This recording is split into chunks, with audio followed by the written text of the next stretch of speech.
రాహు నక్షత్రంలో శివుణ్ణి దర్శనం చేస్తే రాహుకేతు దోషాలు ఉంటే దూరం అవుతాయి. మరియు రాహు నక్షత్రంలో శివుణ్ణి దర్శనం చేయడం వల్ల మనకి చాలా ఉపయోగాలు కూడా ఉన్నాయి.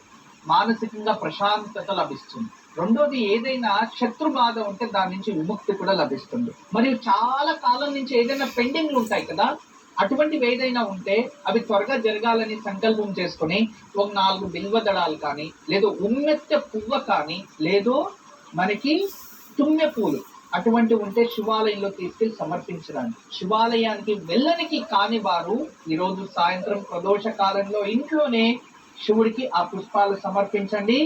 మీ సంకల్పం సిద్ధిస్తుంది. పెండింగ్ ఉన్న కార్యాలు మళ్ళీ రీస్టార్ట్ అవుతాయి. అద్భుతమైన యోగం ఈరోజు ప్రయత్నించండి.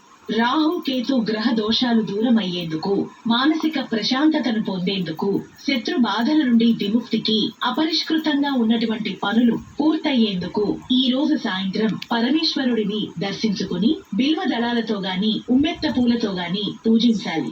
ఆలయానికి వెళ్లే వీలు కాని వారు ఇంట్లోనే అర్చించవచ్చు.